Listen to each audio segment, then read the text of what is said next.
Hello everyone, welcome back to Technology and Software channel. And if you ever wondered about creating a backend application, and this is what we will do today with Nestjs. I'm Mili, and today we will deep into a Nestjs. It's a very progressive Node.js framework, and we can use object-oriented programming and functional programming together. And this is really good framework. Also, it makes our job much more easy with TypeScript support, also many included tools inside, and we will dive into them today.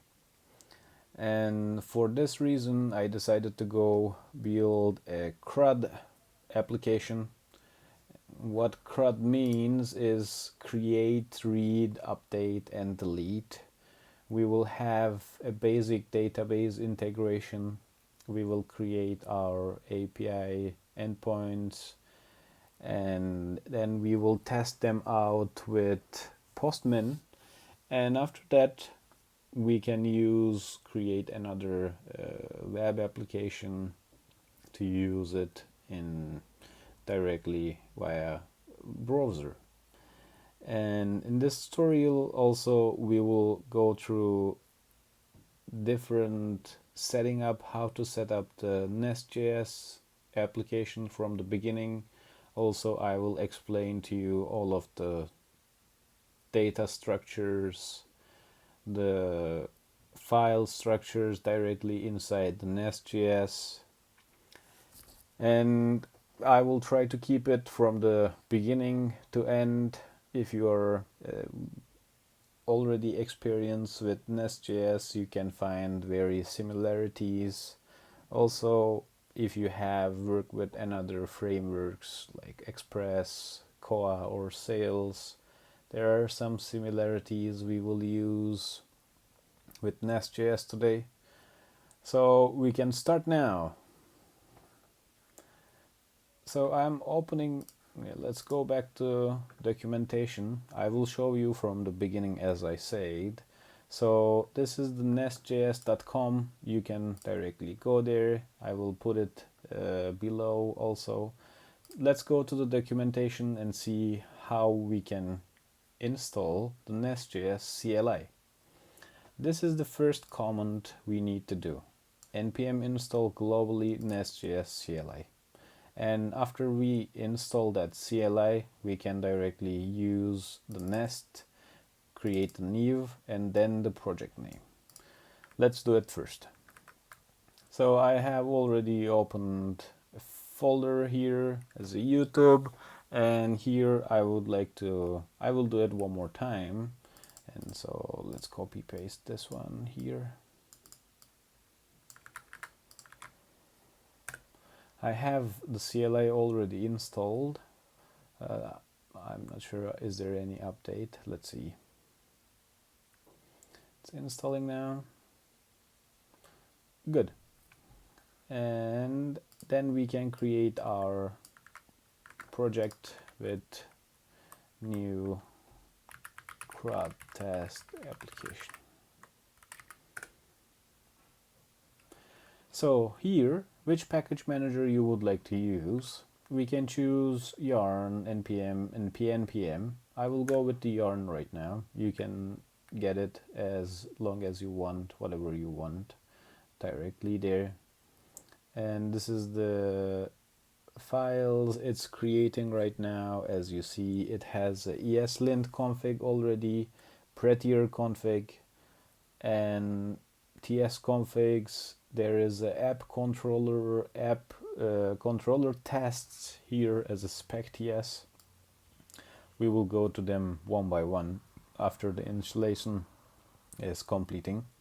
And there is already end-to-end tests. Also, I will explain what is end-to-end tests. Yeah, after we create our application right now, we can change directory directly to a CRUD test application.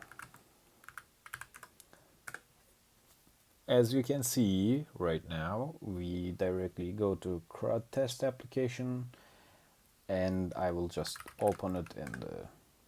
You can see our application is there. Let me increase the size of the editor a bit so it would be easy for you to see. So let's start from the beginning. We have source folder, test folder, ESLint configuration, git ignore, prettier configuration, Nest CLI.json folder, package.json, readme, tsconfig, and tsconfig.json. So let's start from beginning. As you can know, and this is our ESLint configuration directly, it comes with the Nestjs. All of these files, as you can see, comes with the Nestjs initialization for the new project, and it is really nice. You don't need to set ESLint one more time by yourself. This is what I really like also. So there is a git ignore.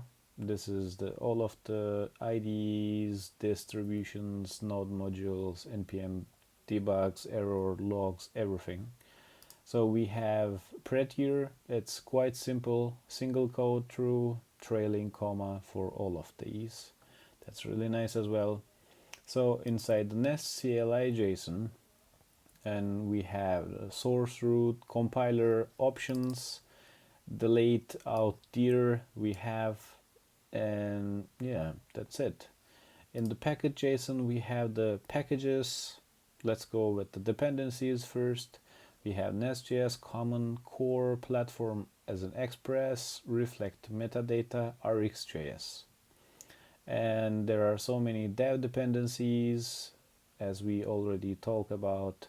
CLI, testing, express, node, supertest, ESLint, just prettier, and this is already, as you can see, this is already comes with the unit tests and the end-to-end tests. We will go to the source folder in a second. We will see it there. So we have the TypeScript configuration and everything, as you can see there.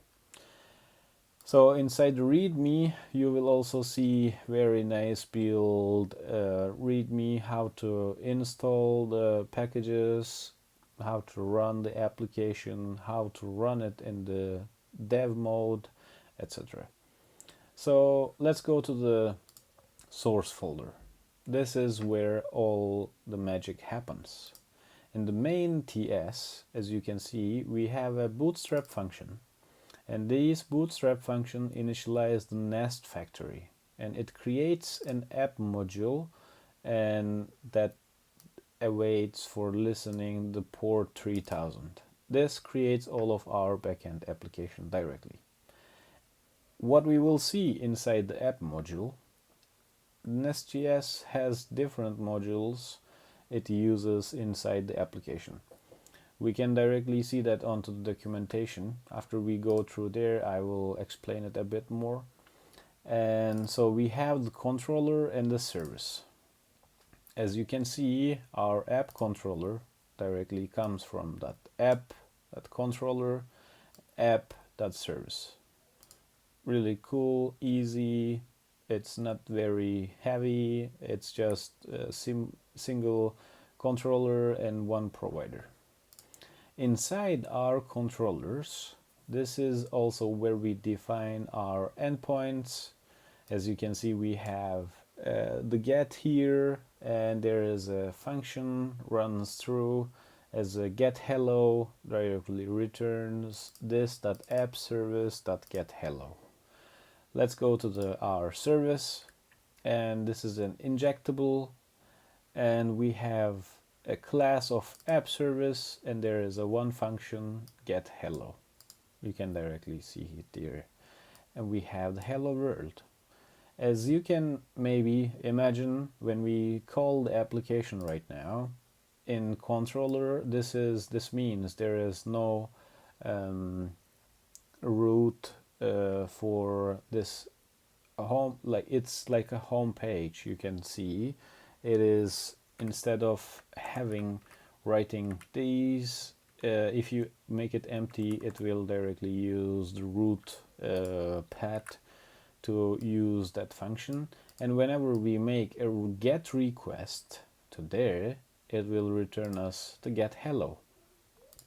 There is one more test I would like to talk through with you, and this is an end-to-end test inside the Nestjs, and it initializes the application before each test, and it makes a get request to path, root path, and it creates request, and it creates app.getHTTP server, and this defines our URL, and after that we make a get here, and we are expecting 200 and expecting text as a hello world.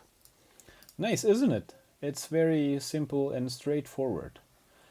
So let's go to our terminal here, and yeah, let's see how the application runs first. Inside the package.json, you can see there is yarn start dev command. We can directly use that. It starts the application. As you can see, it creates now the dist folder, which is bundling all of the application. Now we can go to our browser and we can test it out here as inside localhost 3000 we have a hello world. Let's try to change that inside the code, and inside our service, hello world from technology and software. Also, let's write it like this. Please don't, yeah, I need to change this one. Please don't forget to follow, subscribe. Yes.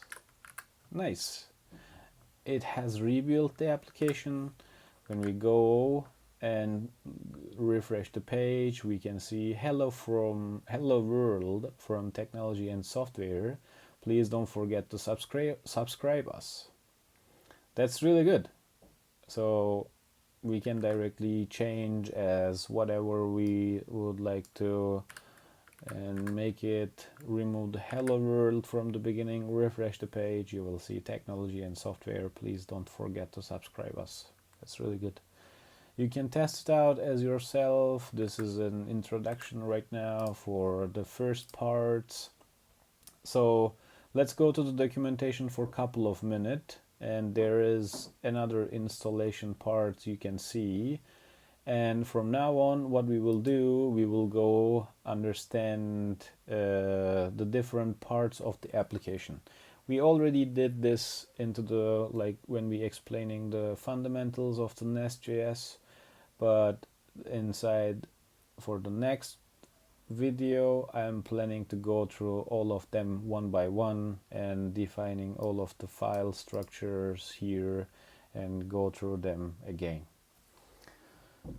Thank you so much for listening me, and I hope you get a benefit of using it. If you have already done this, you can also go through the next videos in the future I release, and I hope you will follow me on the YouTube as well. I wish you have a nice day and happy coding.